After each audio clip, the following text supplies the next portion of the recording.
자, 오늘은 제 책에 그 갑자기 욕을 하는 아이가 한 만 5세짜리 남자애가 있었고요.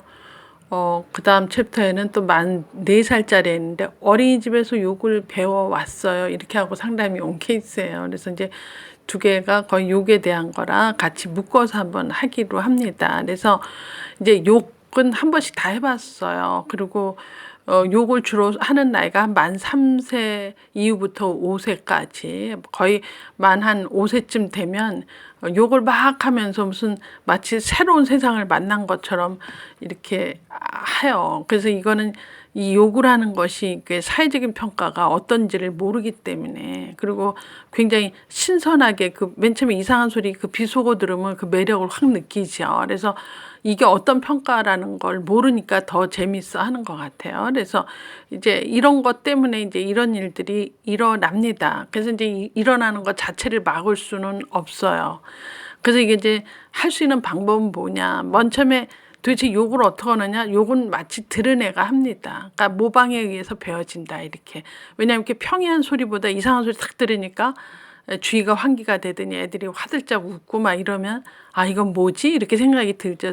들은 것을 모방하다 보니까 모방하는 가운데 욕을 하게 된다. 그래서 한 만세 3세 이후부터는 이런 일들이 왕왕 나와요. 여자애보다 남자가 많이 하지만 여자애도 해요. 요새 남녀 차이가 별로 없어지는 느낌을 받는데, 자 이랬을 때 눈물 쏙 빠지게 야단을 한다든지 뭐 호되게 하는 집이 있어요. 또는 엄마가 뭐야 너 뭐라 그랬어 지금 다시 한번 얘기해봐. 여보 얘가 이런 얘기도 하네. 너 뭐랬어? 뭐라고? 막 이러고 그 희한한 반응하면서 재밌어 하면요. 애들이 이게 옳고 그름을 떠나서 아 이거 이게 관심을 받을 수 있는 또 어떤 거네 이런 생각하죠. 그래서 욕을 하는 집이 이렇게 많이 계속적으로 하는 집을 보면 거기에 대해서 이렇게 관심을 갖게 엄마 아빠가 이렇게 자꾸 걔한테 주목한다든지 이러면 그 주목받고 관심 받으려고 또 이상한 욕을 또 듣고 와서 또 하고 막 이런 케이스 제가 한번 봤어요. 그래서 이거는 그렇게 반응하는 것은 오히려 좋지 않다. 지금 그 얘기를 하려고 하는 거죠. 그래서 눈물 쏙 빠지게 야단하는 것도 옳지 않고 뭐 희한한 반응이라서 뭐 다시 한번 해봐. 너 이리 와봐봐. 그 아까 뭐라 그랬니? 막 이런 식의 희한한 반응을 해서 아 이렇게 하면 엄마의 관심을 끌 수 있겠다라고 생각하게 하는 이 두 가지 방법은 옳지 않다. 그럼 어떤 방법이 제일 좋으냐? 제일로 편한 방법은 약간 무시하는 방법. 무시해야 돼요. 그럼 무시하려면 어떻게 일단 아이 컨택만 안 해도 애들이 굉장히 무시받는 느낌을 받아요. 예를 들어서 애가 놀이터에 가서 무슨 이상한 뭔가를 배웠다고 칩시다. 그래갖고 애가 집에 들어왔는데 엄마가 부엌에서 있는데 엄마한테 엄마 물 주세요 했다고 한다면 애가 야! 물 내놔! 그랬다고 합시다. 야! 물 내놔! 그러면 이건 말이 안 되잖아요. 엄마한테 야가 뭐고 물레나가 뭐야. 그러면 어떻게 해야 될까? 이때 가장 적절히 할 수 있는 게 무반응이에요. 무시하는 거예요. 야 그랬을 때 너 누구한테 야라고 그러니? 엄마한테 누가 야라고 했어? 네가 안 그러다가 왜 그러니? 이런 얘기 다 필요 없다는 뜻이지. 야 물레나 그러면 안 들은 사람같이 행동하는 거지. 계속 부엌에서 일만 하세요. 그럼 애들이 야야 물레나 하다가 너무 이상하잖아. 분명히 말을 했는데 대꾸가 없으면 이렇게 부엌에서 엄마 얼굴에다 고개를 이렇게 쳐들어. 엄마 나 왔어요 이러죠. 그러면 아까 야 물레나 소리 다 무시하고 아 아들이 들어왔어요. 뭐 도와드릴까요? 그러면 엄마 물 좀 주세요. 물 줘야죠. 이렇게 하는 약간 무시하는 방법이 가장 슬기롭다 이렇게 얘기를 합니다. 그래서 그때마다 들어서 야단을 친다든지 무슨 엄마한테 그게 뭐야 엄마가 야야 뭐 이러고 해갖고 엄마 목소리가 더 크게 하는 건 옳지 않다. 하는 것. 아니면 엄마가 정식으로 엄마는 그런 말 쓰는 거 좋아하지 않아. 그리고 그런 말은 좋은 말이 아니야. 엄마한테 야라 그러면 엄마를 굉장히 슬프게 하는 말이거든. 이렇게 얘기하세요. 엄마 물 좀 주세요. 이렇게 하는 거야. 이렇게 해서 정답을 얘기를 해줘야지. 무조건 넌 도대체 왜 그러는 거야? 안 그러다가 얘가 요새 이상해졌어. 도대체 너는 나가서 누구랑 사귀는 거야? 이런 얘기 전혀 할 필요 없습니다. 그래서 일단 너무 호되게 야단치고 뭐 뭐 희한한 반응을 했고 재밌어하는 느낌을 갖게 하면 오히려 관심 받는 쪽으로 더 활용을 하게 된다. 좋지 않다. 그러니까 이렇게 무시하는 방법도 방법이다. 이제 이런 얘기가 많은 책에서 욕에 대한 얘기 그렇게 나와 있어요. 그래서 이제 야단 위주로 하기보다는 오히려 이런 표현을 올바르게 하는 표현으로 알려주는 것도 또 다른 하나의 방법이다. 왜냐하면 어떤 설명도 없고 알려준 방법도 없으면서 하지 말라 소리만 하는 것도 애로선 답답하지요. 그래서 정확한 말로 이럴 때 엄마 대신 이제 야 대신 엄마 물 주세요. 이렇게 얘기를 해보자. 이렇게 얘기를 하는 것이 좋다 그러죠. 또 한 케이스는 만 4세 된 남자애가 어린이집에서 욕을 배워왔다고 이제 엄마가 이제 막 흥분하는 경우인데 어린이집에서 욕을 가르치는 곳은 없어요. 그래서 이제 이런 이제 이상하게 들은 비속어를 어디서 듣고선 이제 큰 매력을 느껴서 이렇게 머릿속에 이렇게 갖고 있다가 집에 와서 대낼 수는 있고 한데 또 이렇게 비속어를 쓰고 욕을 하는 것이 사회적인 평가가 어떻다는 걸 모르니까 이제 애들이 쓰는데 이때 막 너무 크게 반응을 한다든지 어린이집에 찾아가서 어떤 선생님이 그런 얘기를 했냐 선생님도 추적한다고 CCTV 다 보자 그러고 난리치고 이렇게 하는 것은 오히려 역효과다 하는 거죠. 그래서 애한테도 너무 큰 반응하는 것은 이제 반발심을 갖게 한다. 근데 이제 솔직히 언어적인 거는 이제 가까운 데서 많이 먼저 듣고 배워서 바깥에 나가서 하는 일이 많아요. 물론 이 엄마는 얘가 어린이집을 안 다닐 때는 안 그랬는데 다니면서 욕을 배워왔어요. 그래서 이제 어린이집이 마치 욕의 근원지 같이 느끼지만 대부분의 경우 욕은 사실은 바깥에보다는 집 안에서 배우는 경우가 더 많아요. 그래서 엄마 아빠 싸울 때 이렇게 어떤 욕을 한번 그냥 그렇게 맨날 한 건 아닌데 그냥 뭐라고 확 한 얘기가 애한테는 비수같이 확 꽂히죠. 그 이상한 말 같은 거는.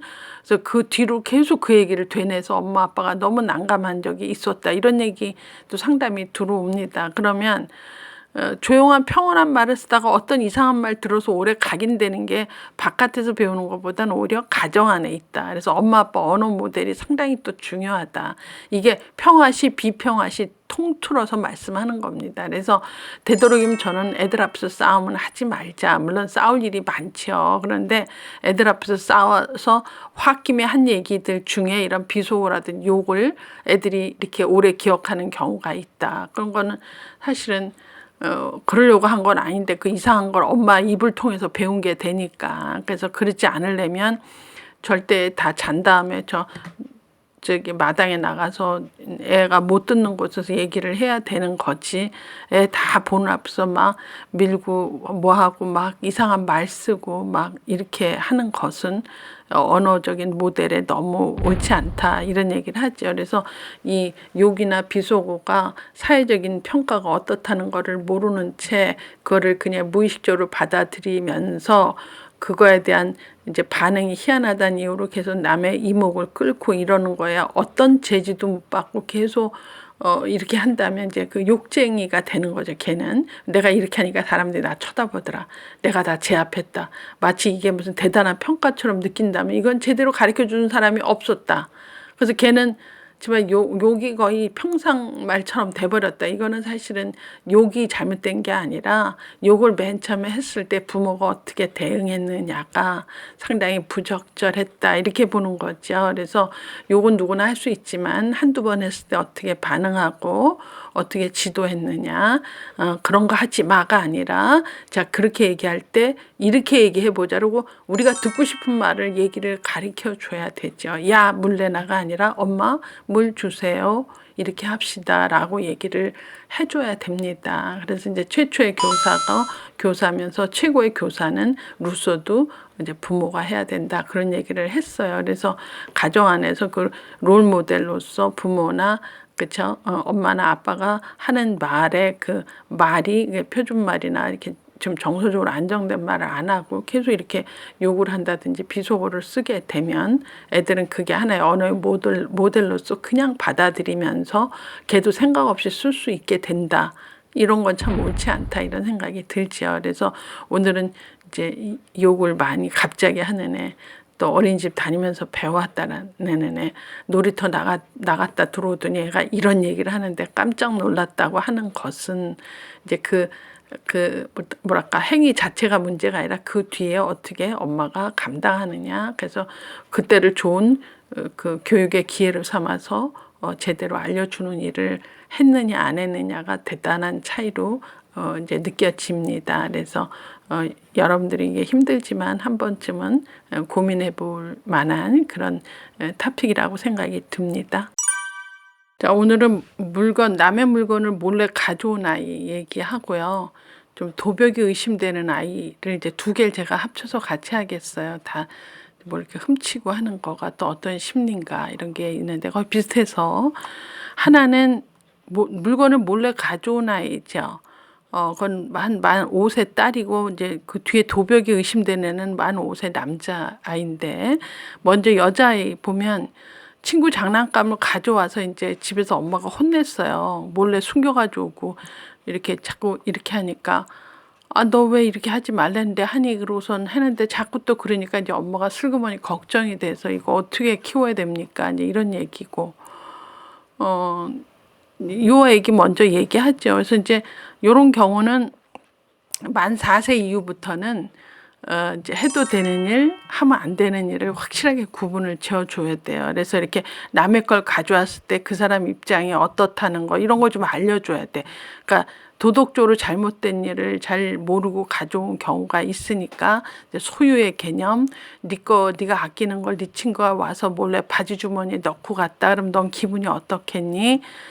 그렇게 하는 건 옳지 않아. 그리고 남의 거는 걔한테 허락을 받아야 되는데 허락도 안 받고 가져오는 것은 옳지 않다. 그래서 이제 먼저 소유 개념을 좀 가르쳐 주고 뭐 남의 거 손을 댄다든지 거짓말 한다든지 하는데 욕도 마찬가지인데 그 하는 순간에 잘 디렉션을 줘야 되는 게 부모가 해야 될 일이죠. 그래서 부모가 적재적소에 없었을 때 이게 문제가 다 눈덩이처럼 커지는 일이 여기서 기인하는 겁니다. 그래서 맨 처음에 소유 개념을 알려줘야 돼서 내가 순서를 한번 했어요. 첫 번째, 무조건 나무라지 말자. 무슨 갑자기 도덕적 잣대를 대서 넌 도둑이야. 범죄자야. 이런 얘기 하시면 곤란하다. 이제 원래 엄마 말이 씨가 돼서 그렇게 되면 안 되잖아요. 그래서 그렇게 이제 막 야단치고 도둑놈 범죄자 이런 얘기는 좀 피해야 되고 또 협박하는 엄마 있어요. 죄의식을 몹시 갖게 하려고 넌 이렇게 하면 이제 경찰한테 잡혀가는 수가 있어. 이러다 감옥 가는 거지. 막 이렇게 너무 오버하고 협박하는 것도 옳지 않다. 그래서 이제 또 근데 뭐 애니까 순수하게 잘 모르고 그랬다면 이 잘못을 한 번은 크게 인정하고 그러면서 책임지게 행동하려면 가장 할 수 있는 방법이 뭐예요? 애랑 같이 어때요? 만약 가게에서 물건을 가져왔다. 그러면 자 이거는 네가 돈 내고 산 것도 아니니 가게 주인이 이것 때문에 너무 가슴 아프다. 이걸 들고 가자. 그래서 가게 가야 되죠. 그래서 이 물건이 얘한테 필요 없는 거는 굳이 살 필요 없고 아니면 필요한 건 값을 지불하고 그렇죠. 그리고 주인 아저씨한테 사과하는 것을 현장을 이걸 해야 돼요. 이거가 굉장히 중요해요. 어떤 엄마는 이래서 그 가게 가서 엄마가 미리 그 아저씨하고 작전을 다 짜고 아저씨가 얘 혼내게도 하는 경우도 있고 내가 몇 케이스를 봤는데 이제 문방구 아저씨 다 이제 한두 번 이런 일을 겪으니까 엄마가 부탁하면 알았어요. 내가 이제 혼내줄게요. 뭐라든지 아니면 어머님이 그렇게 하시면 그때 내가 돈을 받고 애한테 넌 다음에 그 아저씨한테 돈 주고 사야 돼. 이런 얘기는 할게요. 그리고 이렇게 작전을 짜기도 하는데 이거 참 중요해요. 한 번은 해야 돼요. 한 번은 이제 그 삶의 그 어떤 그 삶의 광장 속에 그 씬이 하나 딱 들어와야 돼. 싫든 좋든 상관없이. 그렇죠? 그래서 그렇게 해서 책임감 있는 아이로 키워야 되겠다. 이제 그런 생각하고 또는 이제 어떤 엄마는 잃어버린 입장의 사람에서 너가 이랬을 때 가게 주인은 어떻게 생각하겠니? 아저씨는 돈을 이만큼 해서 많은 연필을 사다가 놨는데 어느 날 보니까 돈도 안 내고 많은 사람이 이만큼 반을 가져갔다.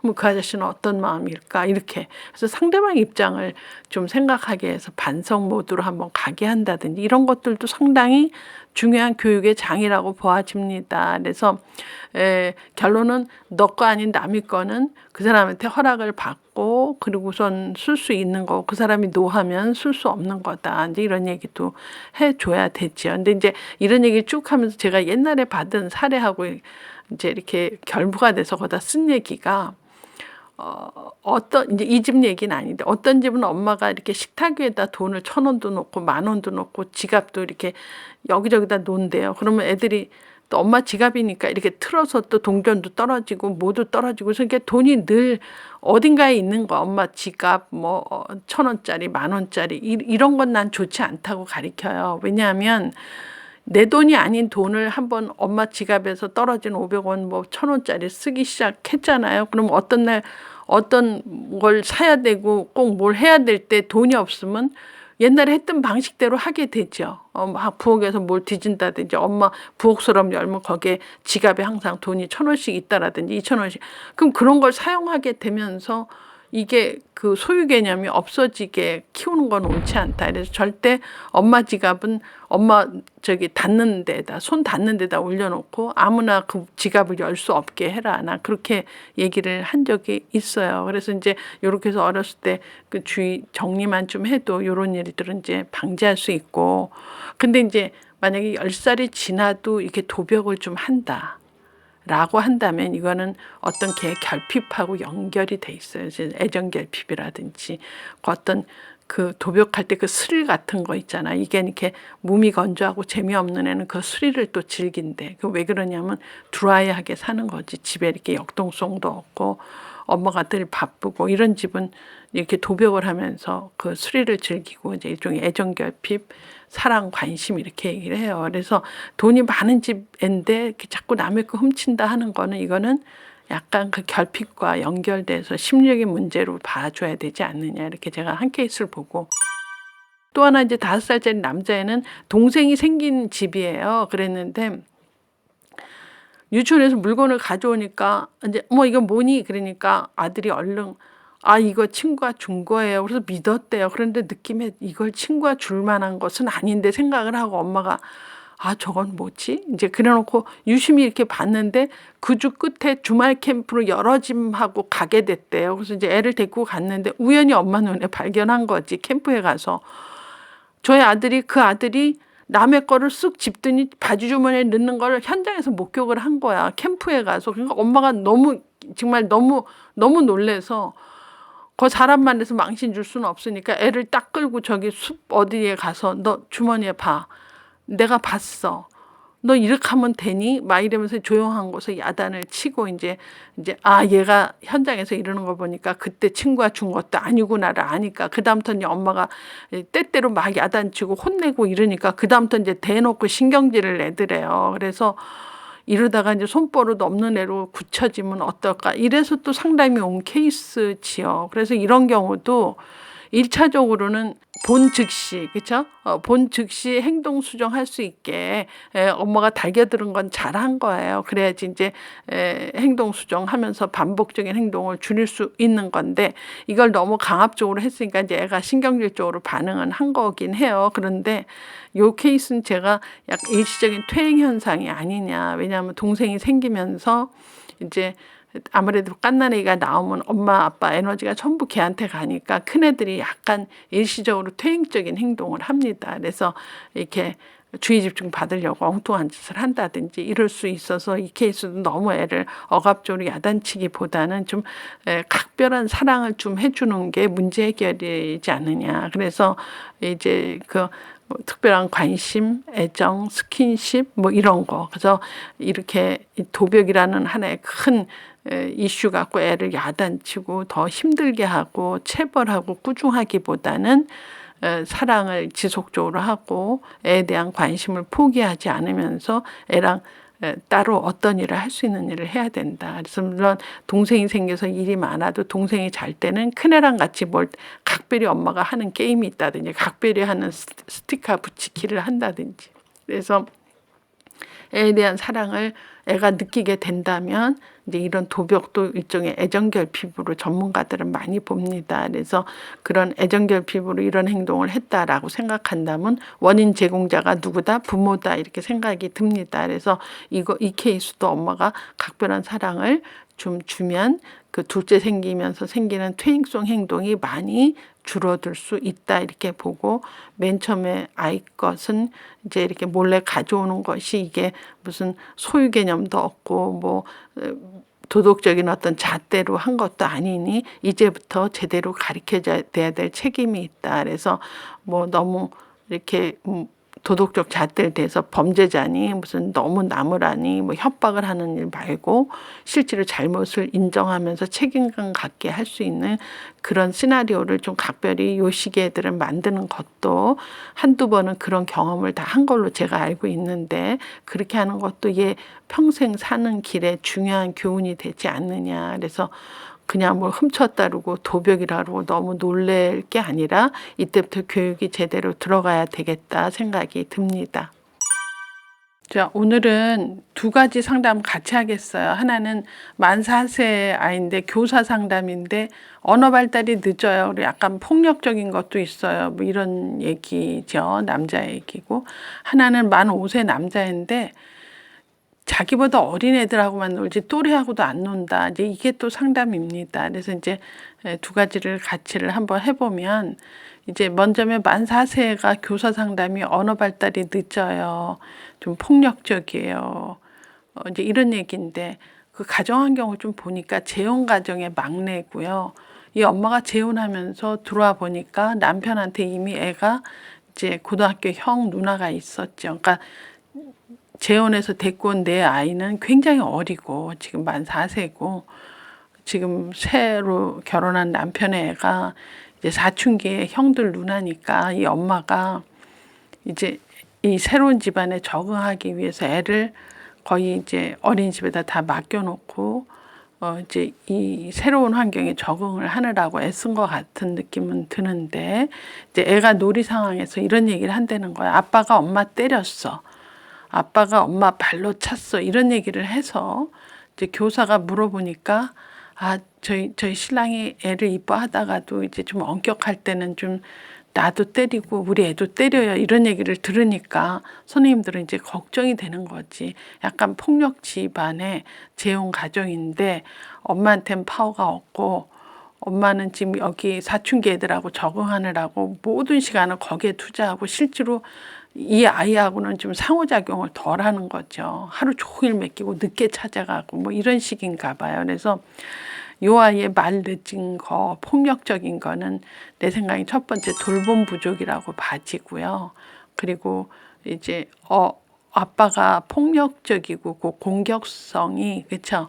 이제 언어 발달 지체에도 원인으로서 이유가 된다. 이제 이렇게 봐집니다. 그래서 엄마가 치명적으로 돌봄 부족이고 거의 하루 종일 맡기다시피 하고 잘 찾아오지도 않고 찾으러 가지도 않고, 또 아빠의 학대가 간간히 있었다 하는 것은 이제 아이의 어떤 행동을 전부 설명해 줄 수 있다. 이렇게 생각을 하고, 새아빠도 굉장히 사랑도 하지만 어떤 제압하는, 권위로 제압하는 거가 높아서 이제 이렇게 체벌도 많이 한다. 이렇게 봐지죠. 그러니까 이 아이는 이제 눌렸던 어떤 돌봄 부족이 이제 어린이집에 오면 폭력적으로 막 행동을 하고요. 근데 이런 것들이 일종의 교사의 관심을 받으면서 그 허한 허기를 채워지지 않느냐 이런 생각이 들고요. 그래서 이게 좀 잘 나아지지 않는다면 이제 부모 교육과 이제 놀이 치료가 병행돼야 되지 않겠느냐 이런 생각을 해봐요. 그리고 한 케이스는 이제 또래가 만 5세가 친구하고는 안 놀고 어린아이하고만 논다. 이게 참 또 엄마 걱정이에요. 그래서 이런 아이 어떻게 해야 되나요? 도대체 왜 그러나요? 그런데 이런 상담은 저는 상당히 그렇게 걱정하지 않아도 되지 않나. 근데 저는 생각에 여기에 뭐라고 제가 써드렸냐면, 어린아이랑 노는 애들은요, 어떤 심성이 생기냐면 일단 양보하고 배려해주고, 애들이 자기보다 어리기 때문에 불편한 거 알아서 걔네 입맛에 맞게 해주려고 걔네 말에 경청하고 공감해주고, 그 조그만 애지만 자기보다 조금 미약하다고 생각해서 뭘 잠깐 이렇게 도와주려고 하면 그런 리더십이 생겨요. 굉장히 좋은 거예요. 특성은. 지금 여러분들이 잘 알고 있는 네덜란드의 어떤 특수 학교 같은 시스템이긴 하지만, 네덜란드의 7세, 12세를 한 클래스에다 놓고 같이 공부해요. 태블릿으로 이제 인공지능하고도 하고, 그러면서 동생도 돌보고 큰형들하고 놀고 이러면서도 할 거 다 안다는 거죠. 지금 세상이 이렇게 변하는데 이렇게 그냥 그 단세포적으로 우리 애는 왜 또래하고도 안 놀고 꼭 좀 한 살 아래 애들하고만 놀죠. 이렇게 생각하는 엄마는 엄마가 좀 생각이 바뀌어야 되지 않느냐 이런 생각을 하고 일반적으로 또래하고 노는 게 가장 편하죠. 왜냐하면 연령이 정신 연령이 비슷하니까. 근데 특별히 동생하고 잘 논다 이것도 난 대단한 특성이라고 생각해요. 그래서 이거 걱정하지 말고 애들하고 놀면서 배워지는 더 좋은 기능들이 더 많다 하는 거죠. 이렇게 양보하고 배려하고 이런 걸 만 5세가 그러기 쉽지 않아요. 근데 그렇게 해서 애들을 잘 리드하고 리더십도 생긴다. 그래서 저는 이제 루소가 예전에 얘기한 이제 소극 교육, 기다려주는 교육, 교육하지 않는 교육 그런 얘기 하는데 그 얘기보단 좀 기다려주는 교육이다. 애가 하질 때까지 기다려주는 그런 소극 교육이 훨씬 더 이제 학습의 효과가 더 있다 이렇게 보죠. 근데 지금 이런 얘기는 한국은 계속 그 연령에 맞게 적조를 잘 놀고 서로 상호작용하며 막 이렇게 그래서 그 적극 교육 적극적으로 또 영향 주는 교육 그래서 뭔가 이렇게 배워지는 교육 이런 거에 한국 엄마들은 굉장히 익숙해 있고 그게 전부라고 생각해요. 근데 아닐 수도 있다 하는 거죠. 제 생각은. 그래서 이런 소극 교육하는 기다리는 인내 교육 남하고 잘 어울리면서 공감하는 교육 이런 것도 상당히 중요한 교육이다. 그래서 오히려 이렇게 적극 교육하고 미리 배우고 하는 애들이 학습을 미리 포기하고 공부를 하면 진저리를 내고 이런 경우 실제로 상담에서 왕왕 봐요. 정말 너무 안타까운 일인데 그런 사람들 꽤 많이 봤어요. 그래서 아이들 스스로 할 때까지 기다리는 것이 그때가 최적 기간이고 그때 애들이 하자고 할 때가 제일 많이 배워진다. 이거는 많은 학자들이 얘기를 해도 한국 엄마들은 별로 그런 얘기 안 듣고 자기 의지대로 생각대로 키우죠. 그래서 결국에 결론은 어떤 결론이 나느냐. 그래서 우리 애는 공부할 만한 애가 벌써 이제 튕겨 나가서 자기 할 거 한다 그러고 학교 공부에 소홀합니다. 일을 어떻게 하면 좋아요로 막 살려주세요 하는데 이미 그거 너무 공부를 재밌게 느끼지 않고 지겹게 느끼게 기여한 것이 엄마가 너무 서두른 것이다 하는 거죠. 제가 정말 오래된 예전 상담에 지금도 안타까운 건 초등학교 내내 전교 1등만 했대요. 이게 서울은 아니었나 봐. 약간 외곽이었는데 그 엄마가 자기가 스트레스를 줘서 애가 1등 했다고 생각은 안 하고 우리 딸이 워낙 똘똘하고 그래서 학교 공부를 잘 따라가는구나 해서 하여튼 내용즉슨 그 엄마는 전교 1등을 초등학교 내내 했대요. 그리고 중학교를 딱 올라가는데 딸아이가 엄마 저 드릴 말씀이 있어요. 그리고 워낙 모범생이고 착실하고 하니까 뭘 나하고 할 얘기가 있구나. 그래서 그래 너가 중학교 올라가니 뭐 생각도 달라지고 포부가 있어서 그런가 보다. 그래서 그래 얘기해보자. 너가 나하고 얘기하자고 하는 게 뭐냐 그랬더니 엄마 나는 비로소 얘기인데 이제 중학교도 올라갔으니 내 생각을 엄마한테 얘기하는 게 옳을 것 같아요. 그래서 그래 얘기해봐라 뭐냐. 나는 초등학교 통틀어서 전교 1등 하면서 생각한 것은 내가 평생 배울 공부는 다 했다고 생각한다. 그래서 중학교에선 더 이상 학과 공부에 이렇게 열을 올리고 열심히 하기보단 내가 하고 싶은 걸 해야 되겠어요. 그래서 하도 엄마가 기가 막히지만 그래도 애 얘기를 끝까지 들어야 돼서 그래. 그래서 중학교에선 네가 뭘 하려고 그러니? 그래서 저는 이제 학과 공부하고 상관없는 요리에 이제 어떤 뭐가 되고 싶으니까 나를 요리 학원으로 보내주세요. 그 엄마 저하고 상담하고 얼마나 울고 눈물에 콧물에 혼났는지 몰라요. 그러니까 그 딸한테는 공부해 1등의 소리는 안 했다 하더라도 그렇게 성취 압력으로 모가지를 6년 동안 걔를 힘들게 했던 것 같다고 전 생각 들어. 그래서 걔는 그 학과 공부 따라가고 하나도 안 틀려야 되고 막 전교 1등을 놓치면 안 되고 이런 스트레스가 너무나 정말 지배적이어서 중학교 올라가서 그거 연장을 한다고 생각하니까 너무나 힘들었던 거죠. 그래서 그 애는 엄마하고 그거를 타협을 하고 엄마가 그래 요리나 하세요. 그럴 줄 알고 이제 엄마하고 상의하고 싶다고 해서 그 얘기를 해서 그 엄마가 나하고 상의를 하면서 어떡하냐. 그래서 제가 그때 그랬어요. 당분간 학교 공부하고 상관없이 걔 좀 그동안 너무 엄마가 성취 압력으로 힘들게 한 거를 인정을 하신다면 걔가 나중에 대학 나와서 요리사 돼도 되니 지금 조금 걔 마음을 풀어주는 입장에서 그래? 그럼 요리하고 싶은 게 뭐니? 그럼 요리학원 보내줄까? 이런 정도로 해서 조금 걔가 이제 학교 공부에 너무 스트레스 안 받게 하는 그런 분위기를 만들어 주실 필요가 있어요. 그랬더니 그 엄마는 그럼 학교를 공부를 못 따라가면 어떻게 해요? 이래서 아, 이 엄마 많이 환자다 이런 생각했습니다. 그래서 이미 엄마가 알게 모르게 준 그 성취 압력으로 애가 저렇게까지 어떤 용단을 내리고 엄마하고 상의를 하는데 엄마는 아직도 학교 성적에 연연해하고 있더라고요. 그래서 저는 거기까지만 전문가 상담으로는 거기까지만 해주고 그 뒤는 어떻게 됐는지 모르는데 사실은 초등학교 내내 그 1등 스트레스도 이게 만만한 일은 아니다. 그래서 요 컬럼은 제가 갑자기 그것만 생각이 나서 얘기를 드렸지만 애가 밑에 애들하고 논다. 그래서 약간 바보 아니냐 생각하는 건 엄마가 생각이 바뀌셔야 된다. 그래서 오히려 양보, 배려, 경청, 공감, 리더십 이런 거가 훨씬 배워질 수 있는 좋은 찬스다. 그래서 우리 모든 엄마들이 적극 교육해서 애를 끌고 가려고 하지 말고 그저 이렇게 인내하는 교육, 그죠? 가르치지 않는 교육해서 소극 교육을 한다면 애들이 뜻에서 다 배워진다라고 하는 것을 믿었으면 좋겠죠.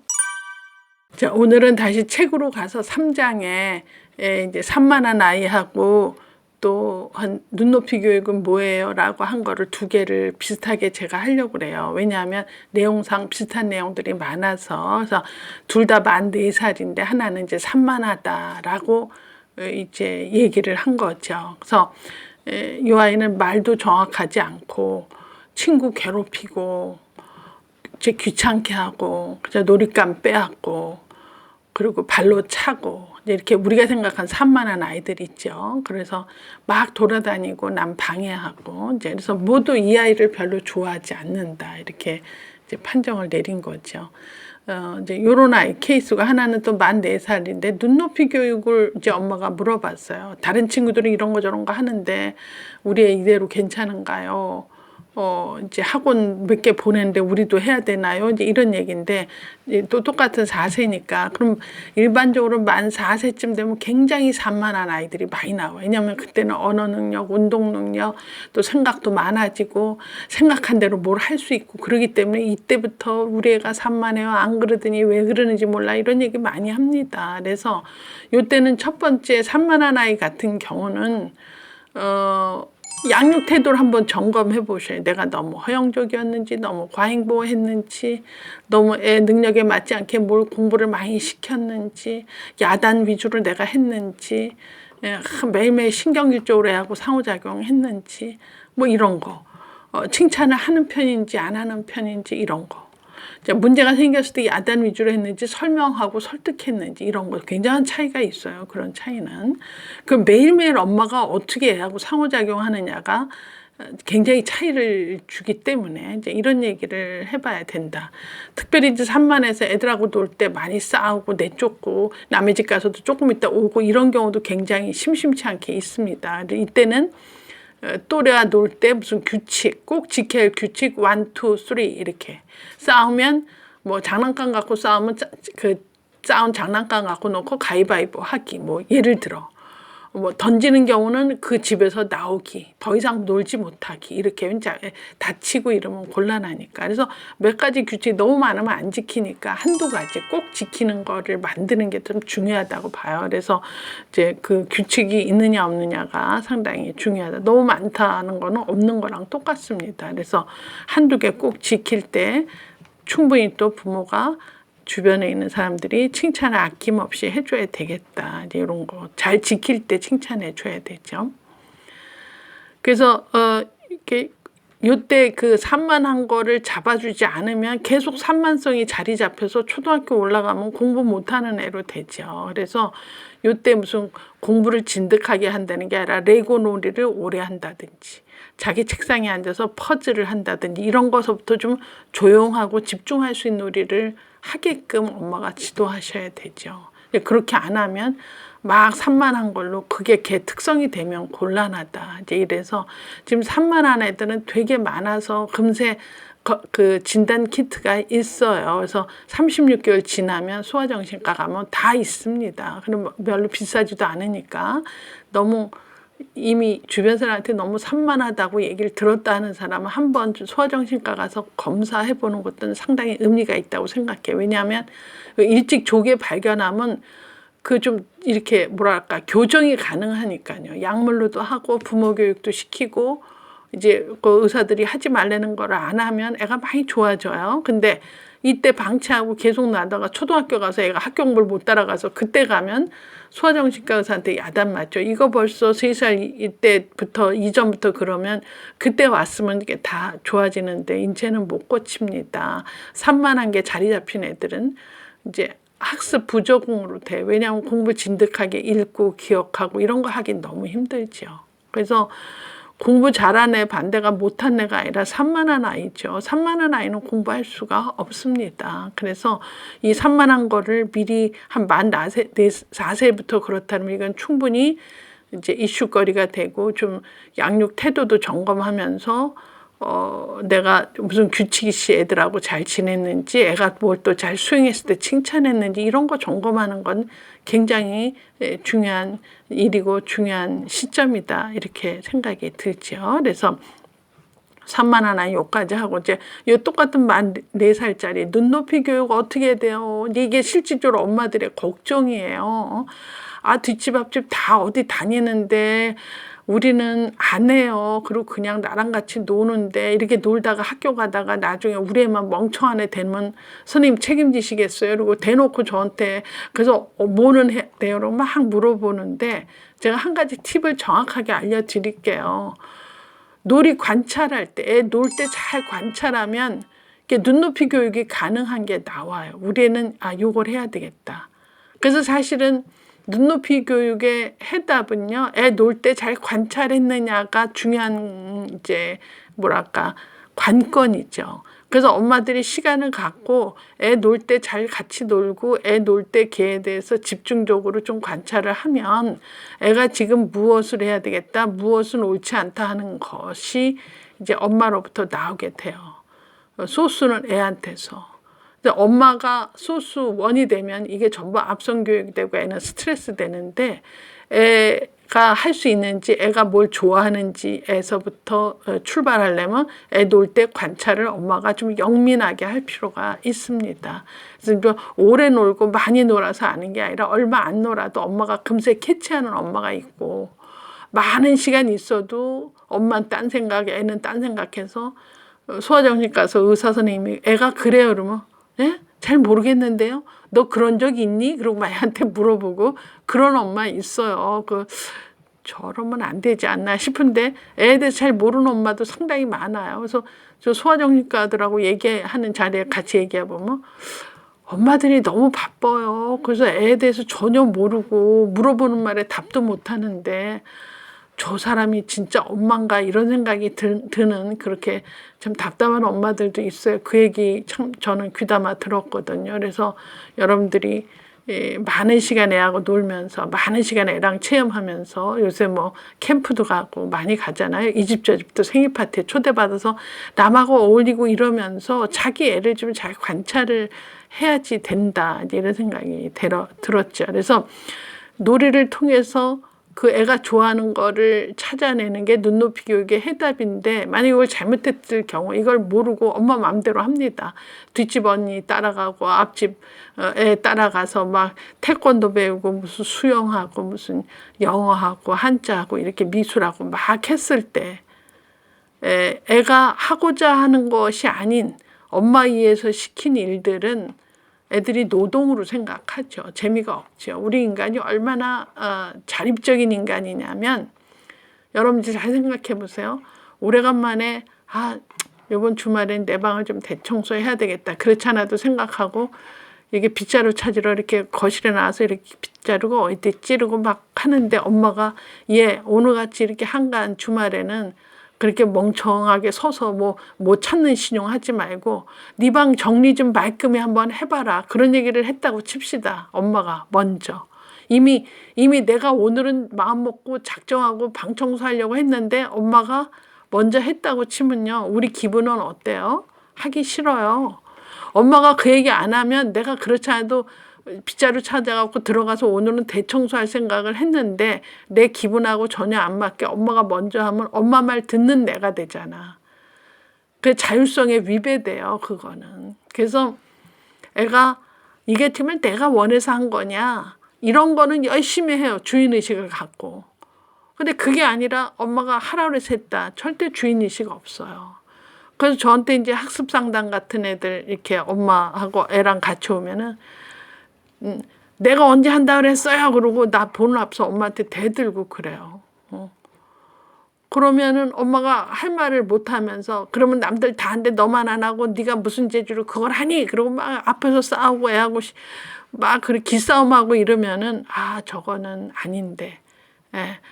저거는 애가 하질 때까지 좀 기다려주는 게 훨씬 더 저게 교육의 효과가 있는데 저 엄마는 약간 불안했구나. 지금 한국의 이 눈높이 교육이 안 되는 거에 1순위가 많은 엄마들이 불안해 한다는 거예요. 불안해서 내가 그냥 놔둘 수가 없어요. 그래서 불안하기 때문에 내가 뭘 가르치고 개입하고 뭔가 해야 됩니다. 그래서 엄마들이 이게 불안하지 않게 하려면 엄마가 좀 발달을 알고 놀이 상황에서 우리 애가 뭘 좋아하는지 싫어하는지만 파악해도 그렇게 급하게 이것저것 다 시키지 않는데, 자, 이렇게 엄마에서 끌려다니는 애는 굉장히 복종형이죠. 이리 와. 그럼 이거 하고, 학원 가. 그러면 가고.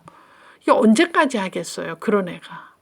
절대 오래 못 합니다. 근데 엄마 나 이거 해주세요 했을 때 애가 자기가 하자 그럴 때 엄마가 뒤에서 밀어만 주는 집은요, 엄마가 뭐 한다 그래서 공 사주고 뭐 한다 그래서 뭐 하면은요 굉장히 신나게 해요. 왜냐하면 내 의지대로 내가 지금 하고 있으니까. 그래서 여러분들 애가 자기 의지대로 자율성으로 스스로 하는 애로 한다면 요 눈높이 교육은 놀 때부터 엄마가 우리 애가 뭘 잘하는지, 뭐에 집중하는지, 뭘 할 때 너무 신나는지를 보고 거기서부터 눈높이 교육이 나온다면 절대 실수하지 않는다. 오늘은 눈높이 교육은 놀 때 해법을 찾아라. 산만한 아이는 이제 4살부터 똑같은 4살인데 산만한 아이는 어떻다? 그때부터 이제 교정해야 되고 칭찬을 얼마나 했는지, 규칙의식 컸는지, 내 양육 태도가 어떤지를 좀 점검하면 요건 내 같은 나이 또래 애랑 오늘 같이 얘기를 한번 드려봤어요.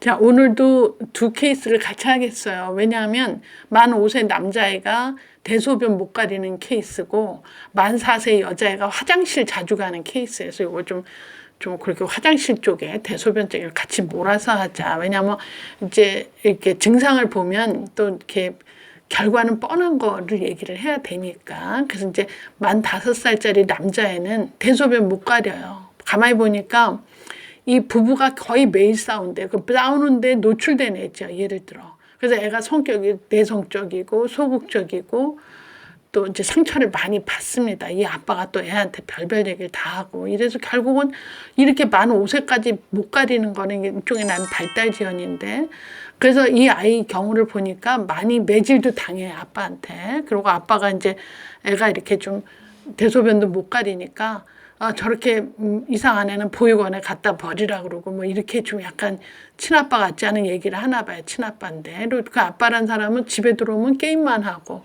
애하고 노는 적은 거의 없고, 그리고 마땅치 않으면 때리고, 또 아파도 귀찮아한대요.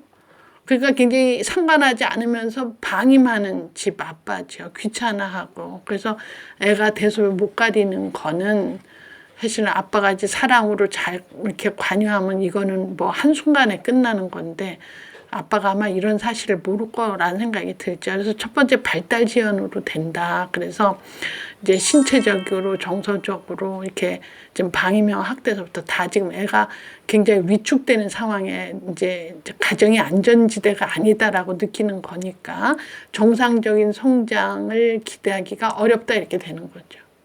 이런 경우는 어렵다고 봐야 돼요. 그래서 거의 신체학대 80%가 부모 손에서 한다. 이제 뭐 때리는 집은 또 이유가 있다는데 사실 때리는 거 합리화하려니까 이유 있대. 때리는데 이유가 없어요. 그냥 때리고자 해서 때리는 거지. 그래서 이제 법으로 규제를 하니까 이런 것들이 전부 지금 애한테는 발달 지연이라는 걸로 대소변을 못 가리는 걸로 답답한 경우에 이제 상담이 오게 되는 거죠. 그래서 대부분의 경우는 애하고 이렇게 라포 형성이 안 되는 경우는 애를 놔놓고 애한테 자기 어렸을 때 모습이 보인다. 뭐 쭈삐쭈삐하고 바보 같은 게 꼭 나랑 똑같다. 이러면 애를 미워해요. 자기 닮았다고 아니면 엄마 닮았다, 아빠 닮았다 이렇게. 그래서 굉장히 의도적으로 애를 고쳐보려고 한다는 게 오히려 애를 괴롭히는 경우가 상당히 있다. 아니면 또 어떤 집은 아빠가 바깥에서 일이 안 풀리는 거에 화풀이를 애를 대상으로 합니다. 굉장히 이거는 역기능적인 가정이지만 실제로 애들이 피해를 보는 집의 아빠들은 좀 이제 요렇게 화풀이 대상으로 집에 와서 한다. 이런 것들도 문제가 되죠. 또는 어렸을 때 환경이 좋지 않은 거는 인정은 하는데 그래서 애를 키울 때 어떻게 해야 되는지 모르는 거야. 자기가 어렸을 때 받은 대로밖에는 못하는 거죠. 그래서 그냥 자기가 겪은 대로 그대로 똑같이 하는 케이스에서 대부분의 이런 아빠들은 아마 어렸을 때 받은 대로 해서 죄의식을 못 느낍니다. 그래서 이런 경우가 지금 다 대물림하는 걸로 결국은 이 아이 같은 경우는 이제 대소변 가리기가 안 되면서 이제 발달 지연으로 저는 그렇게 보죠. 그래서 이 팀의 솔루션은 첫 번째, 부부싸움 안 할 수는 없지만 애 보는 앞에서는 하지 않으셔야 돼요. 그거는 교육적인 입장에서 둘이 약속을 해야 되죠. 뭐 이렇게 하려면 여보 이따 나중에 우리 저기 나가서 얘기합시다 라든지 화평하게 얘기를 해서 사인을 서로 준다든지 해야 되죠. 무슨 둘 간에 무슨 사인을 줘야지 뭐 손을 딱 이렇게 한다면 나중에 얘기합시다 이렇게 한다든지 해야 돼요. 애들이 이런 가정이 안정이 안 된 아이들은 전반적으로 발달이 늦어요. 왜냐하면 애들은 이게 불안해지면 불안을 해소할 거를 찾거든. 엄마 아빠가 또 소리 지르네. 뭐 던지네. 이러면 우선 도피해야 되고 그 불안에서 자기를 보호해야 되잖아. 그러니까 정상적인 발달하기가 어려워요. 그래서 이런 경우 첫 번째 부부싸움은 이제 애들 앞에서는 더 이상 하지 않아야 된다. 사는 하는 그죠? 마음에 들어서 사는 사람 많지 않아요. 거의 마음에 안 들어요. 그래도 살아야 되니까 그죠? 가정을 안전지대로 애들이 느끼게 하려니까 싸움을 줄이거나 이제 이렇게 나중에 이제 얘기를 몰아서 한다거나 이런 일을 하는 거죠. 어떻게 뭐 좋기만 하고 막 결혼이 분홍빛 올드타임이라고 누가 그래요? 그렇지 않아요. 절대로 좋아서 살기보다는 그렇지 않은데도 이렇게 살아야 되는 경우는 최소한의 어떤 거 부부싸움을 애한테 노출시키는 건 옳지 않다. 이제 이렇게 보고 두 번째는 아빠하고 애하고 관계가 안 좋고 이제 애를 갖다 보육원에 갖다 버려라 이런 식으로 얘기하는 아빠니까 되도록이면 아빠에게 이제 애 자랑을 하루에 한 가지씩 좀 해주면 좋겠다. 그러니까 못난이 아들이 아니라 이런 것도 잘하는 내 아들이 있네 이렇게 느끼게 엄마가 아빠한테 애 자랑거리를 하나씩 좀 해주자. 세 번째는 애가 사랑을 느끼게 스킨십을 좀 의도적으로 해주자. 이렇게 도닥거려주고 등 쓸어주고 이렇게 엄지척 해주고 이런 거를 좀 의도적으로 하셔야 돼요. 이러면 대소변 가리기는 저절로 해결됩니다. 제 말을 믿으셔야 돼요. 이제 5세 된 애들, 만 5세면 전 6살인데 그 생리적인 거 스탑하고 참아야 되고 싸야 되는 거 다 할 줄 알아요. 얘가 정서적으로 불안하기 때문에 이게 큐가 안 맞은 거지. 그래서 정서적으로 안정되려면 지금 부부싸움을 애 보는 앞에서 안 하고 아빠한테 애 잘하는 걸 한두 가지씩 알려주고 그다음에 스킨십을 때때로 하고 이게 안 하던 집이 갑자기 하기는 어렵지만 확실히 이걸 뭐 병원 가지 않고 하려면 이 방법을 한번 해보세요. 놀라운 결과가 나옵니다. 굉장히 이거는 저도 여러 사람한테 해주고 좋은 얘기를 많이 들었어요. 그래서 우리 인간은 사랑으로 살기 때문에 이제 가깝게 느끼고 아빠가 날 사랑하는 거구나라고 느끼는 게 한 번 해서는 안 되죠. 이 아빠는 꽤 오래 해야 될 것 같은데 엄마가 좀 애써주시면서 엄마가 중간 역할을 해준다면 얼마든지 이건 극복한다. 또 하나 만 4살짜리 여자의 말은요. 화장실 자주 가요. 음료수 마시면 또 곧바로 가요. 가서 보면 짜는 것도 없어. 뭐 쫄쫄쫄 하다가 또 나오는데 이게 이상하다. 그래갖고 병원에 갔더니 아무 이상 없대. 방광에 이상 없고 아무 이상 없다. 자 이러면 우리 모두는 뭐다? 이거는 생리적인 게 아니라 시민성이다. 그러니까 얘가 심리적으로 뭐에 쫓긴다든지 뭔가에 시달린다는 거야. 그 시달린다는 개념이 누가 너를 힘들게 했다는 말이야. 이렇게 따지시면 곤란해요. 그런 거 없이 애마다 똑같은 엄마의 말에 큰애는 멀쩡한데 둘째가 굉장히 시달리는 애가 있어. 그거는 개인차죠. 그래서 뭐에 시달리는구나 라고 한번 의심해 보셔야 돼요. 뭐에 시달리는구나. 그래서 소변 횟수가 많고 실수가 많고 뭐 이렇구나. 이제 이렇게 생각을 하시면서 이제 얘는 그 스트레스나 그 힘든 거를 화장실 왔다 갔다 하는 그런 행위로 많이 해소하려고 하는 거지. 가서 별일도 못 보면서. 그래서 만약에 이런 단서를 엄마가 갖는다면 참 지혜롭다. 저로서는 그렇게 얘기를 해주고 싶네요. 예를 들어 한번 크게 혼내고 난 다음에 애가 저렇게 화장실 가는 게 생겼다. 크게 혼냈다. 그러면 애한테 그날은 뭐라 그래요? 내가 아까 너가 그래서 야단을 쳤는데 엄마가 목소리가 너무 큰 건 미안해. 네가 놀란 것 같은데 엄마 용서해 주세요. 다음에는 엄마가 소리를 크게 안 지를게. 이러고선 아까 한 행동에 대해서 그거는 그랬지만 목소리가 커서 너를 힘들게 한 건 엄마가 잘못한 것 같다. 미안하다. 이런 얘기 해야 돼요. 애들도 미안하다는 많이 그 벽이 허물어져. 난 참 미안하다는 얘기 참 잘해야 될 것 같아. 이제 어떤 큰 사람들, 이혼한 커플 봐도 남편이 좀 잘못했다는 얘기만 해도 내가 훨씬 살만한데 저 사람은 자기 잘못을 합리화하고 미안하다 소리 안 한다. 그래서 그게 쌓인다. 나중에 꼴뚜배기 싫어지죠. 그래서 나는 미안하다는 얘기는 해야 될 것 같아요. 그래서 애가 이 소변의 문제가 방광의 문제가 아니다. 시민성이다. 그러면 엄마가 야단을 되게 친 이후부터 걔가 화장실 자주 간다 그러면 애 붙잡고 어느 날 진정성을 갖고 엄마가 어저께 그런 거는 엄마가 너무 심하게 한 것 같아.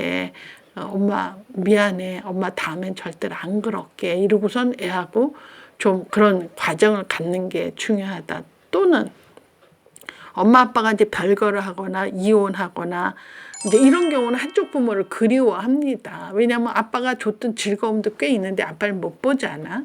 이랬을 때 아빠 보고 싶은 그리움이 그렇게 막 화장실 가고 이렇게 그런 행동을 하면서 걔는 해소하는 거죠. 그래서 저건 뭐지? 그러면 제가 또 아빠가 보고 싶은가? 그러면 아빠하고 전화를 하게 한다든지 이번 주말에는 아빠랑 만나서 영화 구경도 가고 맛있는 거 먹고 들어오세요. 이러고 계획을 짜준다든지 이런 일들을 시민성이니까 이런 일들을 찾아주면 많이 해결이 납니다. 그래서 애들이 우리 언어가 우리같이 그리고 구체화되지 않아서 몰라서 그렇지 얘네들 나름대로도 마음속에 복잡한 감정 이런 느낌이 있는데 말하긴 좀 곤란한 거 이런 거 다 있다고 저는 생각이 들어요. 마지막으로 이제 되게 요게 많은 케이스가 동생이 생긴 경우는 애들은 퇴행성 행동합니다. 동생 생기면 엄마가 그냥 애 붙잡고 목욕시켜주고 분발라주고 이쁘다 그러고 뭐 까꿍 그러고 뭐 막 이러고 맘마 그러고 그러니까 큰애 같은 경우는 뭐야 나는 이제 이 집안에서는 아무것도 아니고 뭐야 제 막내만 갖고 저래 그러면 갑자기 오줌이 마려운 것 같아요. 그래서 가면은 오줌 쫄쫄쫄 2방울 싸고 다시 오고 뭐 주스 하나 줬더니 또 화장실 간다더니 나오지도 않는데 오줌이 안 나온다고 또 난리고 이건 다 오줌의 문제 방광의 문제가 아니라 뭐다? 지금 어린 동생에 대해서 사랑을 빼앗겼다는 것에 대한 시민성으로 봐야 되죠. 그래서 애 키우는 집 엄마들은 그래서 엄마가 되는 거 참 난 위대하다고 봐. 그래서 혼자인 경우는 이렇게 남에 대해서 그렇게 뭐 심리까지 파악할 필요는 없는데 내 애를 낳는데 애가 이런 행동을 한다. 그러면 제 말대로 한번 그런 측면에서 보세요.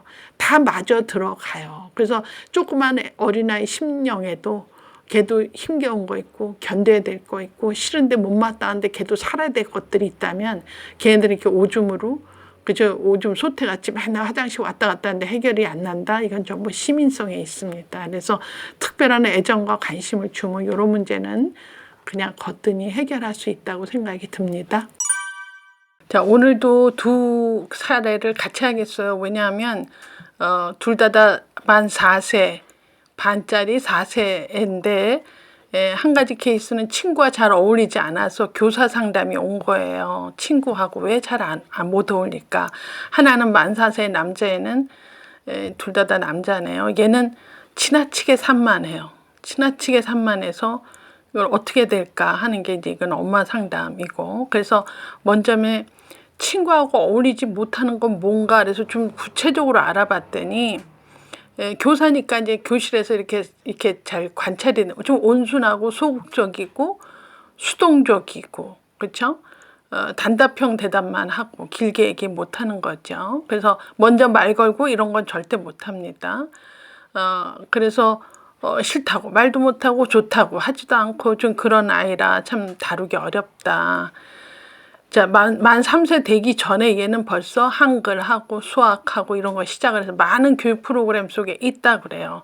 이게 과연 좋은 걸까? 제가 나중에 종합해 드릴게요. 또 저녁에는 아빠 오면 아빠랑 같이 한글, 수학, 학습지, 컴퓨터, 영어 이런 걸 쭉 해야 되는 아이죠. 그래서 엄마도 열성, 아빠도 열성인데 사실은 선생님이 얘기할 때는 엄마 열성에 비해서는 얘 인지 수준은 그저 평범할 뿐이다. 별로 정말 노력만 했지 무슨 그렇다고 애가 어느 면에 탁월하다라고 볼 수 없다는 거죠. 이런 경우가 상당히 많습니다. 뭐 노력한 대로 다 되면 뭐 다 하죠. 근데 그렇지 않다는 거야. 자, 그래서 이 교사는 뭐가 답답하냐. 그래도 애들하고 놀면서 많은 개념을 배우는데 애가 잘 놀 수 있게 도와주세요. 이게 이제 교사 상담으로 오죠. 저한테 교사 상담이 의외로 참 많았어요. 그래서 이제 엄마 대신해서 선생님들이 답답하니까 왜냐하면 어린이집이나 유치원에서 있는 시간이 많아서 교사들이 좀 엄마 대신으로 하려고 하는 기특한 사례로 전 생각을 합니다. 그래서 제가 이 아이를 볼 때는 너무 조기 학습에 시달리는 아이다 이렇게 봐지고 가정에서는 우선적으로 해야 될 게 아이하고 애착을 좀 더 관심을 써줘야 되고 유치원에서는 이제 교사 상담을 했기 때문에 교사가 딴 애들하고 잘 놀도록 도와줘야 되는 게 지금 제가 먼저 결론을 얘기한다면 이 두 가지를 해야 되지요. 그래서 이제 첫 번째는 뭐 요새 뭐 유치원이나 어린이집에서 학습은 안 하지만 이제 과도한 학습으로 애들이 지쳐한다 하는 애일수록 그쵸? 왜냐하면 집에서 학습을 많이 하는 애는 되도록 조기 교육하고 선수 학습하기 때문에 칭찬받기가 어려워요. 그래서 이런 애는 어린이집이나 유치원에서 어때야 되죠? 칭찬받는 일을 많이 하도록 해야 된다. 그래서 놀이를 통해서 좀 엄마하고 다르게 선생님은 눈높이가 달라서 난 선생님이 맨날 최고라고 그러고 엄지척하니까 나 꽤 잘하는 애 같다 이런 느낌을 의도적으로 받을 필요가 있어요. 왜냐하면 집에서 조기 교육한 애들은 칭찬받기가 무척이나 어려우니까. 그래서 요 선생님한테는 제가 부모의 눈높이하고 좀 달라야 하기 때문에 애한테 칭찬거리를 찾아서 많이 칭찬해 주면 좋겠다 이런 얘기를 제가 했고요. 또 아이가 친구하고 놀 때, 그쵸? 놀면서 자기 주도하고 자기 주장할 수 있게끔. 그래서, 그러려면 애들끼리 안 싸워야 되니까 무언의 규칙 같은 걸 잘 만들어서 규칙을 잘 지키고, 그 자기 의도대로 잘 놀고, 그래서 성공하면 선생님한테 칭찬받고 이런 일들을 해야 되죠. 그래서 이제 학부모들이 잘 모르고 교사가 답답해서 상담을 하지만 애들 똑똑하고 공부 잘하는 애로 키우기 위해서는 사실은 그런 공부를 미리 가르치는 거를 하는 것이 아니라 애의 정서성, 사회성, 남과 어울리고 기다리고 인내하고 이렇게 질서 지키고 규칙 지키고 이런 일을 더 먼저 해야 되지요. 근데 이렇게 좀 순서가 바뀐 집들이 요즘 많이 보입니다. 그래서 지금 교사 상담이면서 만 4세의 4세 반 아이들, 만 4세 반이죠. 그러니까 5세 되기 전에 이 아이는 상당히 지금 너무 조기 학습으로 조금 힘들게 있다. 그래서 사회성이 부족한 걸로 보이는데 1차적으로 집에서는 엄마하고 아이하고 공부 말고 다른 걸로 애착에 좀 더 신경을 써주시고 원에서는 애가 놀이를 잘 놀면서 칭찬받는 기회를 가질 수 있도록 선생님이 신경을 써주고 그래서 애들하고 놀 때는 적절한 규칙 한두 개를 잘 지켜서 자기 주장껏 자기 범위 안에서 성공하고 성취하는 능력을 한번 발휘할 수 있도록 하도록 하면 애가 지금 약간 좀 힘들어하는 상황에서 애들하고 잘 지내지 않을까 이렇게 얘기를 하고 하여튼 조기 교육 앞서는 집은 사실은 애가 똑똑해지기 전에 이렇게 정서 사회성은 조금 발달이 지연된다든지 어울리지 못한다든지 촌스러운 일을 계속 한다든지 하는 거는 끊임없이 제가 관찰되고 발견하는 결론입니다. 그래서 공부 잘하는 것은 좀 나중에 학교 가서 해도 되는데 너무 일찍 서두르다가 애를 망친다 이런 생각이 들죠. 또 한 케이스는 만 4세 남자애죠. 언어 치료 받는 애래요. 그래서 얘가 산만한 이유는 아마 언어 미숙으로도 훈육이 힘들지 않나 그렇게 제가 예측이 되고요. 얘가 주로 힘들게 하는 건 밖에 나가면 무조건 뛴대요. 이게 무조건 뛰는 게 한 만 1세쯤 걷기 시작하면서부터 얘는 뛰는 걸로 일관했다고 그러네요. 그리고 이제 얼마 안 있어서 곧 밑에 동생 둘이 또 연달아 나오고 이렇게 된 상황이에요. 그래서 내가 볼 땐 좀 부모의 그 애정 결핍이다. 손이 아무래도 덜 가지 않았나 이런 생각이 들고 그리고 이제 그 뛰는 거를 그 만 지나고 나서 1살 돌 지나고 나서 뛰는 것이 계속 이제 습관화됐다고 하는 것은 그때부터 아마 얘가 애정 결핍을 느끼지 않았나 이런 생각이 들지요. 그래서 또 밑에 동생 둘이 있다는 것은 일반적으로 우리가 생각하면 애가 셋인 집인데 셋인 집인 경우는 엄마들이 막내한테 포커스를 두고 이제 첫째나 둘째한테는 이렇게 그냥 이렇게 뭐랄까 큰애 취급하는 경우가 상당히 많아요. 그런 경우에 큰애도 아닌데 돌봄도 없고 결론은 돌봐주지도 않고 큰애도 아니다. 이러면 이제 애정 결핍으로 이런 행동들을 할 수가 있다. 그래서 첫 번째는 이제 집에서 너무 동생 때문에 치여 있지 않나 이렇게 본다면 첫 번째에서 언어 미숙으로 훈육이 좀 잘 안 되는 케이스로 이제 더 산만한 걸로 가지 않았나 이렇게 봐지고요. 그래서 이런 아이들은 약속을 좀 지키도록 어떤 규칙을 만들 필요가 있어요. 그래서 약속을 지켰는데 어느 날 못 지켰다. 그러면 잘못했기 때문에 약속을 지키지 않았기 때문에 다시 뭐 놀이터 가서도 다시 들어와야 된다. 자꾸 뛰고 남 힘들게 하니까 자 뛰지 않기로 했어. 그리고 나가 노는데 또 네가 누굴 막 이렇게 뛰다가 넘어뜨리고 하면 엄마는 이제 그만 놀고 집에 올 거야. 뭐 이런 식의 약속을 했다면 걔가 그날 또 뛰어서 남 엎어뜨리고 힘들게 했다 그러면 그날은 놀지 않고 집에 들어와야 돼요. 왜냐하면 그 약속을 어겼기 때문에. 그래서 이렇게 약속을 하고 그렇죠? 그거를 안 했을 때 집에 돌아오고 이렇게 실행한 흔적을 보여야 되죠. 그러면 이제 이런 산만성이 깊게 저 만 4세까지 가지 않는데 그냥 저러다 말겠지. 뭐 언젠가는 관두겠지 해서 그냥 내버려 두면 나중에 고치기가 더 어렵다 하는 거죠. 그래서 이제 어떤 규칙을 정할 수는 있습니다. 집집마다. 그러면 정하고 나서 어떻게 해야 돼요? 잘 지켜보셔야 돼요. 그래서 정했는데 지키지 않았다. 그러면 어떻게 되죠? 이행하지 않았을 때 오는 불이익을 걔가 경험해야 돼. 잘 놀다가 내가 잘못해서 다시 집으로 돌아왔다. 그날은 놀이터는 못 나갔다. 이런 경험해야 돼요. 걔가 좋아하는 바나나 우유를 못 먹었다. 그래야 돼요. 왜냐하면 약속을 안 지키면 넌 그날은 너 좋아하는 바나나 우유를 먹을 수 없어. 이렇게 해야 돼요. 그래서 그 규칙 하나, 두 개, 세 개를 만들어서 실행한 흔적이 보여야 되죠. 근데 이런 규칙도 없고 실행도 안 하고 이렇게 하는 건 곤란하다. 그래서 이제 이미 산만하다 그러면 이런 어떤 규칙, 실행할 수 있는 규칙을 만드시고 그 실행할 규칙을 만들어서 만약 걔가 안 했을 때는 불이익을 경험하는 것도 얘한테는 큰 교육이 된다. 그 얘기를 말씀을 드리는 거고요. 세 번째는 이제 엄마가 동생 보느라고 얘 큰애한테 관심을 못 가졌다. 그러면 이게 형제가 많아도 애들이 원하는 사랑은 엄마 사랑이 많더라고요. 그런데 이제 실제로 엄마는 3개가 아니고 하나니까, 그렇죠?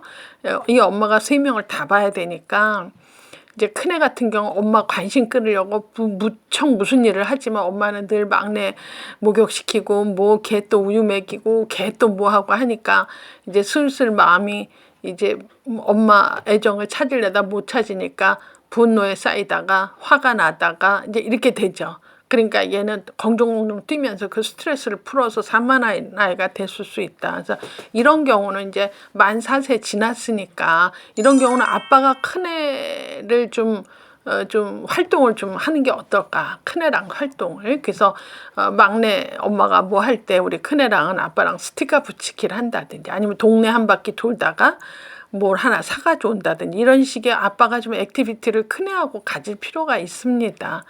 도대체 아빠가 아무것도 안 하고 애는 점점 저렇게 비틀려 있고 이렇게 하시는 거는 엄마 혼자 다 할 수 없는 거기 때문에 그래서 이제 아빠가 특별히 큰애한테 관심을 가져줘라 하는 얘기를 제가 하고 또 이제 그러면서 아빠는 애 잘할 때 그 칭찬거리를 찾아서 때때로 칭찬해 줘야 된다.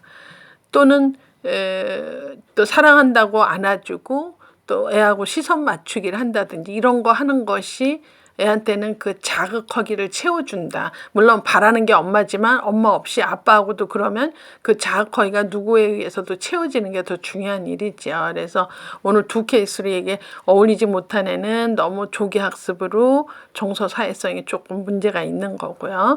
또 이렇게 지나치게 산만한 거는 이제 동생 생기면서 애정 결핍으로 됐기 때문에 아빠가 그 몫을 좀 채워주고 이런 경우에 좀 칭찬거리를 찾아서 칭찬해주면 걔한테 구멍이 뻥뻥 뚫려 있는 그 자극 허기가 칭찬으로 채워질 수 있다. 이제 이렇게 얘기할 수가 있습니다.